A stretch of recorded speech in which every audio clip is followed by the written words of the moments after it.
আসসালামু আলাইকুম। এখনকার আন্তর্জাতিক সংবাদে আপনাদের সবাইকে স্বাগত জানাচ্ছি। চলুন প্রথমে চলে যাচ্ছি সংবাদ শিরোনামে। লাদাখের পরিস্থিতি অত্যন্ত গুরুতর, প্রভাব ফেলবে সম্পর্কে মস্কো বৈঠকের আগে বললেন জয়শঙ্কর। আবারও গ্রিসকে সতর্ক করলেন এরদোয়ান।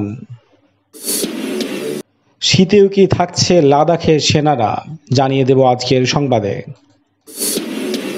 বেইজিংয়ের দাবি অরুণাচল ভারতের নয় চীনের অংশ। তুরস্ক সীমান্তে সামরিক উপস্থিতি জোরদার গ্রিসের। এবং সর্বশেষ জানিয়ে দেব বডগামে আবার গুলির লড়াই, বাহিনীকে পাথর ছুঁড়ে জঙ্গিদের সুরক্ষা দিল কাশ্মীরি যুবকেরা। এই ছিল শিরোনাম, এবারে চলে যাচ্ছে বিস্তারিত সংবাদে। লাদাখের পরিস্থিতি অত্যন্ত গুরুতর, প্রভাব ফেলবে সম্পর্কে মস্কো বৈঠকের আগে বললেন ভারতের বিদেশমন্ত্রী এস জয়শঙ্কর। জানিয়ে দিচ্ছি বিস্তারিত সংবাদটি। বুধবার মস্কোয় বৈঠকে বসছেন ভারত ও চীনের বিদেশমন্ত্রী। তার দুদিন আগে পূর্ব লাদাখে প্রকৃত নিয়ন্ত্রণ রেখার অবস্থা অত্যন্ত গুরুতর বলে মন্তব্য করলেন বিদেশমন্ত্রী এস জয়শঙ্কর। সীমান্তে এই উত্তেজনার প্রভাব নয়াদিল্লি বেইজিং দ্বিপাক্ষিক সম্পর্কে অবধারিতভাবে পড়বে বলেও মনে করেন বিদেশমন্ত্রী। সমস্যা সমাধানে এবং সম্পর্কের উন্নতিতে রাজনৈতিক স্তরে গভীরভাবে আলোচনা এবং সীমান্তে উত্তেজনা কমানো দরকার বলেও মনে করেন কূটনৈতিক এবং রাজনীতিবিদ জয়শঙ্কর। বৃহস্পতিবার মস্কোয় বসছে সাংহাই কোঅপারেশন অর্গানাইজেশনের সম্মেলন। সেখানে ৮ দেশের বিদেশ মন্ত্রীরা আলোচনা করবেন। তার ফাঁকে বিদেশমন্ত্রী জয়শঙ্করের সাথে চীনা বিদেশমন্ত্রী ওয়াং ই এর বৈঠক হওয়ার কথা। তার আগে সোমবার নয়াদিল্লিতে একটি সংবাদ মাধ্যমে আয়োজিত আলোচনা চক্রে বিদেশমন্ত্রী বলেন, সীমান্তের উত্তেজনা দ্বিপাক্ষিক সম্পর্ক থেকে আলাদা করা যায় না। পর্যবেক্ষকদের মতে মস্কোয় নয়াদিল্লি বেইজিং আলোচনার আগে বিদেশমন্ত্রীর এই মন্তব্য অত্যন্ত তাৎপর্যপূর্ণ। তাদের ব্যাখ্যা, মস্কোতেও যে দুপক্ষের আলোচনা মূল ইস্যু হতে চলেছে পূর্ব লাদাখে প্রকৃত নিয়ন্ত্রণ রেখার উত্তেজনা, সেটা আগেভাগেই চীনকে বুঝিয়ে দিলেন বিদেশমন্ত্রী। গত ৪ মে থেকে পূর্ব লাদাখের প্যাংগং গালওয়ান সহ প্রকৃত নিয়ন্ত্রণ রেখায় বিপুল সেনা মোতায়েন করে চীন। তার জেরে ১৫ জুন গালওয়ান উপত্যকায় সেনার সংঘর্ষে ভারতের ২০ জনের মৃত্যু হয়। চীনের পক্ষের কতজনের মৃত্যু হয়েছে বেইজিং তা স্পষ্ট করেনি, তবে একটি মার্কিন গোয়েন্দা সংস্থার দাবি চীনের দিকে প্রাণহানি হয়েছে অন্তত ৩৫ জনের। সেই সংঘর্ষের প্রসঙ্গ টেনে জয়শঙ্কর সোমবার বলেন, সীমান্তের অবস্থা দ্বিপাক্ষিক সম্পর্কে থেকে বিচ্ছিন্ন করা যায় না। গালওয়ান উপত্যকায় সংঘর্ষের আগেই সেই কথা আমি লিখেছিলাম। অপ্রকাশের অপেক্ষায় থাকা তার বই দ্য ইন্ডিয়ান ওয়েতেও সেই বিষয়টির কথা উল্লেখ করেছেন তিনি বলে জানিয়েছেন। গালওয়ানের সংঘর্ষের পরে প্রকৃত নিয়ন্ত্রণ রেখায় উত্তেজনা কিছুটা কমলেও পুরোপুরি থামেনি, বরং সম্প্রতি নতুন করে উত্তেজনা শুরু হয়েছে। লাগাতার প্রচারণা ও প্ররোচনা দিয়ে চলছে বেইজিং। ২৯-৩০ আগস্ট রাতে এবং ৩১শে সেপ্টেম্বর দিনের বেলায় আবার আগ্রাসনের চেষ্টা চালিয়েছে চীনা বাহিনী। গতকাল সোমবার আবার চীনা বাহিনী শূন্যে গুলি চালিয়েও বলে ভারতীয় সেনা সূত্রের খবর। কিন্তু বিদেশ মন্ত্রকের মতে সীমান্তের এই উত্তেজনা দ্বিপাক্ষিক সম্পর্কের ক্ষেত্রে ক্ষতিকারক। জয়শঙ্কর বলেন, সীমান্তে যদি শান্তি ও স্থিতাবস্থা না থাকে তাহলে বাকি সম্পর্কও তার উপর ভিত্তি করেই এগোয়, কারণ সম্পর্কের ভিত্তি হলো সীমান্ত শান্তি ও স্থিতাবস্থা। আবারও গ্রিসকে সতর্কতা জানালেন এরদোয়ান। গ্রিস এবং তুরস্কের মধ্যে উত্তেজনা থামছেই না। দুপক্ষের এ নিয়ে অনেক দোষারোপ করে যাচ্ছে একে অপরকে এবং বাকবিতণ্ডায় জড়িয়ে পড়েছে। জানিয়ে দিচ্ছি বিস্তারিত সংবাদটি। পূর্ব ভূমধ্য সাগরের বিতর্কিত এলাকাকে কেন্দ্র করে গ্রিস ও তুরস্কের মধ্যে উত্তেজনা থামছেই না। দুপক্ষই এ নিয়ে একে অন্যকে দোষারোপ করে যাচ্ছে এবং বাকবিতণ্ডায় জড়িয়ে পড়েছে। ফলে উত্তেজনাকর পরিস্থিতি শান্ত হওয়ার কোনো লক্ষণ নেই। এদিকে গ্রিসকে আরও সতর্ক করলেন তুরস্কের প্রেসিডেন্ট রিসেপ তাইয়েব এরদোয়ান। তিনি সতর্ক করে বলেছেন, পূর্ব ভূমধ্যসাগরের বিতর্কিত এলাকার বিষয়ে আঙ্কারার সঙ্গে গ্রিসকে আলোচনায় বসতেই হবে, না হলে তাদেরকে এক বেদনাদায়ক পরিণতি ভোগ করতে হবে। ইস্তানবুলে একটি হাসপাতালের উদ্বোধন অনুষ্ঠানে প্রেসিডেন্ট এরদোয়ান বলেন, গ্রিসকে হয় রাজনীতি ও কূটনীতির ভাষা বুঝতে হবে, নয়তো বেদনাদায়ক অভিজ্ঞতার জন্য তৈরি থাকতে হবে। গত বৃহস্পতিবার ন্যাটো প্রধান জেন্স স্টোলটেনবার্গ এক ঘোষণায় বলেন, এই উত্তেজনাকর পরিস্থিতি নিরসনে গ্রিস তুরস্কের সঙ্গে আলোচনা শুরু করতে একমত প্রকাশ করেছে। তবে পরবর্তীতে গ্রিস এই কথা অস্বীকার করেছে। গ্রিসের এমন আচরণের পর তুরস্কের পররাষ্ট্রমন্ত্রী মেভলুত কাভুসোগলু আনাদোলু এজেন্সিকে জানিয়েছে, তারা প্রথমে রাজি হয়েছিল, পরে তারা আবার তা প্রত্যাখ্যান করেছে। প্রকৃতপক্ষে ন্যাটো প্রধান নন এবং গ্রিস মিথ্যা বলছে। গ্রিস আবারও প্রমাণ করেছে যে তারা আলোচনায় আগ্রহী নয়। শীতেও কি লাদাখে সেনা রাখবে ভারত? নভেম্বর পর্যন্ত সেনা মোতায়েন লাদাখে করার প্রস্তুতি নিচ্ছে ভারত। সেক্ষেত্রে মারাত্মক শৈত্যপ্রবাহ এবং প্রাণঘাতী শীতল হাওয়াকেও হিসাবের মধ্যে রাখা হচ্ছে।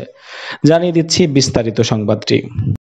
দুদিন পরেই মস্কোর সাংহাই সাংগঠনিক সহযোগিতা সংগঠন এর বৈঠকে মুখোমুখি হওয়ার কথা বিদেশমন্ত্রী এস জয়শঙ্করের সঙ্গে চীনের বিদেশমন্ত্রী ওয়াং ইর। অতিমারি চলাকালীন এই প্রথম দুদেশের বিদেশমন্ত্রী সামনাসামনি বসবেন সীমান্ত নিয়ে স্নায়ু টানটান সংঘাতের আবহে। তবে কূটনৈতিক শিবিরের মতে মস্কো থেকে ভারত চীনের সমাধান সূত্র আবিষ্কার ও প্রকৃত নিয়ন্ত্রণ রেখায় জট কাটার সম্ভাবনা প্রায় নেই বললেই চলে।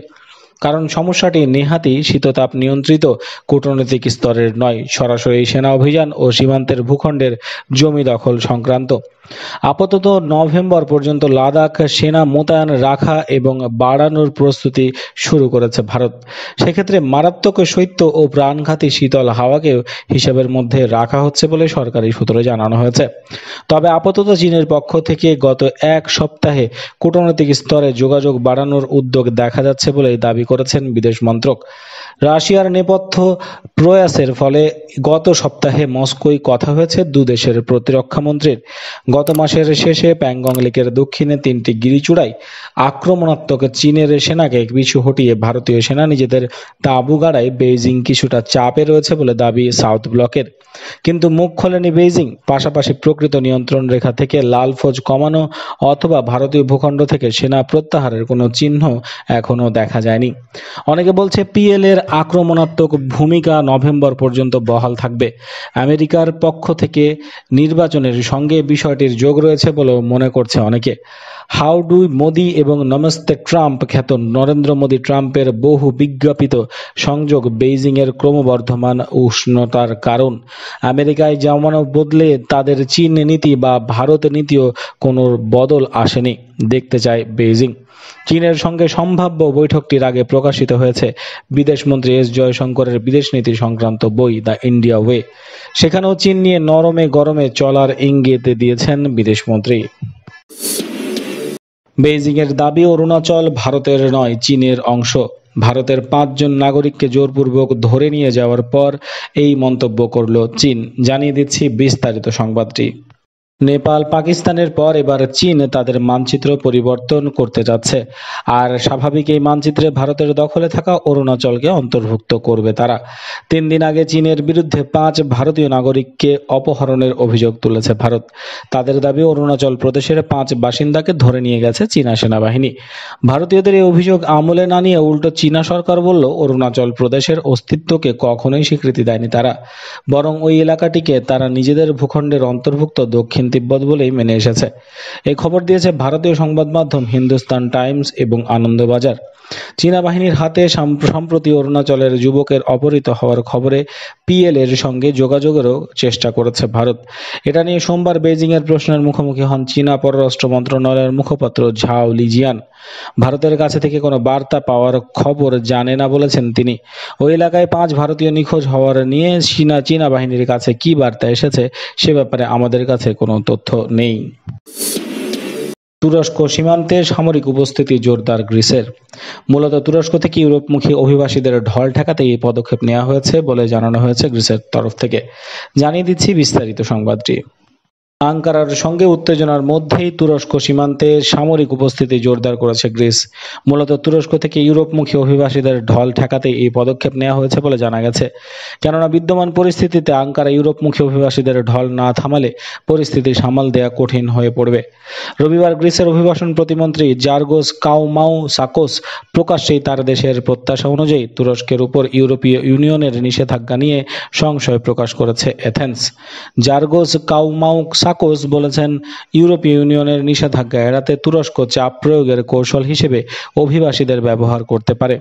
আগামী 24-25 সেপ্টেম্বর অনুষ্ঠিতব্য ইউরোপীয় কাউন্সিলের বৈঠকের শীর্ষ এজেন্ডায় রয়েছে তুরস্ক ও গ্রিসের মধ্যকার বিবাদের বিষয়টি। ফ্রান্স ও গ্রিসের মতো দেশগুলো তুরস্কের বিরুদ্ধে নিষেধাজ্ঞা আরোপের জন্য সংস্থাটির উপর চাপ প্রয়োগ করছে। সিরিয়ার গৃহযুদ্ধের ভয়াবহতা তুরস্কে আশ্রয় নিয়েছে লাখ লাখ শরণার্থী। এই শরণার্থীদের অনেকেই তুর্কি, গ্রিস সীমান্ত দিয়ে ইউরোপের অনেক অন্যান্য দেশে প্রবেশের চেষ্টা করে থাকে। ইউরোপীয় ইউনিয়নের সঙ্গে আঙ্কারার সমঝোতা অনুযায়ী শরণার্থীদের ইউরোপে প্রবেশ ঠেকানোর অঙ্গীকার দিয়েছিল তুরস্ক। তবে গ্রিস তুর্কি বিবাদে ইউরোপীয় ইউনিয়ন মোটা দাগে গ্রিসের পক্ষ নেওয়ায় ওই পরিস্থিতি তুরস্ক অবস্থান পরিবর্তনের ইঙ্গিত দেয়। ফলে ইউরোপমুখী শরণার্থীদের ঢল সামাল দিতে সীমান্তে সামরিক উপস্থিতি জোরদার করেছে গ্রিস। দীর্ঘদিন পর আবার পাথর নিক্ষেপের ঘটনা ঘটল কাশ্মীরে। বডগামের কাবুসায় নিরাপত্তা বাহিনীকে পাথর ছুঁড়ে জঙ্গিদের পালাতে সাহায্য করেছে বিক্ষোভকারী যুবকেরা। জানিয়ে দিচ্ছি বিস্তারিত সংবাদটি। এমন ঘটনা ঘটেছে আগেও একাধিকবার, তবে মাঝে দীর্ঘ কয়েক মাস হলো নিরাপত্তা বাহিনীকে লক্ষ্য করে পাথর নিক্ষেপের ঘটনা বন্ধ হয়েছিল উপত্যকায়। বিশেষত সংবিধান সংশোধন করে কাশ্মীরের বিশেষ মর্যাদা প্রত্যাহারের পর থেকে পাথর ছোড়ার ঘটনা বন্ধই ছিল, কিন্তু তা ফিরল আবার। বিক্ষুব্ধ কাশ্মীরি যুবকদের হাত ধরে বিক্ষোভকে ঢাল করে আবার কি আগের চেহারায় ফিরে যাবে কাশ্মীর? সোমবার সন্ধ্যায় জম্মু কাশ্মীরের বডগামে কাবুসাই জঙ্গিদের সঙ্গে সুরক্ষা বাহিনীর গুলির লড়াই চলছিল। নিঃশর্তে আত্মসমর্পণ ও গুলির লড়াইয়ে বুক পেতে দেয়া ছাড়া জঙ্গিদের সামনে আর কোনো পথ খোলা ছিল না। সেখান থেকে জঙ্গিদের নিরাপত্তা দেওয়া শুধু নয়, তাদের কর্ডন করে পালাতে পর্যন্ত সাহায্য করল কাশ্মীরের পাথর নিক্ষেপকারীরা। এনকাউন্টারে কোণঠাসা হয়ে পড়া জঙ্গিদের ত্রাতা হয়ে ওঠেন কাবুসার এনকাউন্টার স্থলে অবতীর্ণ হয় কাশ্মীরি যুবকের একটি দল। পুরোদমে জঙ্গিদের সঙ্গে গুলির সংঘর্ষ চলার সময় নিরাপত্তা বাহিনীকে লক্ষ্য করে একের পর এক পাথর ছুড়তে থাকে তারা। বাধ্য হয়ে এনকাউন্টার বন্ধ করে আগে নিজেদের রক্ষার ব্যবস্থা করতে হয় বাহিনীকে। সেই সুযোগে জঙ্গিদের সুরক্ষা দিয়ে পালিয়ে যেতে সাহায্য করে পাথর নিক্ষেপকারী যুবকেরা। মধ্য কাশ্মীরের বডগাম জেলার কাবুসায় সন্ত্রাসীদের উপস্থিতির কথা জানিয়ে ফোন এসেছিল সুরক্ষা বাহিনীর কাছে। সেই মতো যৌথ বাহিনীর একটি টিম পৌঁছে যায় কাবুসার ওই অঞ্চলে। গোটা এলাকা ঘিরে তল্লাশির সময় ছুটে আসা গুলিতে জঙ্গিদের উপস্থিতি টের পেতে সমস্যা হয়নি নিরাপত্তা বাহিনীর। বন্ধুরা, এই ছিল এতক্ষণ পর্যন্ত সংবাদে। আশা করি আপনাদের ভালো লেগেছে। ভিডিওটি অবশ্যই লাইক করবেন, খবরটি আপনাদের বন্ধুদের সাথে শেয়ার করবেন। চ্যানেলে সাবস্ক্রাইব করে না থাকলে এক্ষুনি চ্যানেলে সাবস্ক্রাইব করে বেল আইকনে ক্লিক করুন নিয়মিত আপডেট পাওয়ার জন্য। কমেন্ট বক্সে আপনার মূল্যবান মতামত জানাতে ভুলবেন না। দেখা হচ্ছে পরবর্তী খবরে। ততক্ষণ পর্যন্ত ভালো থাকবেন। আল্লাহ হাফেজ।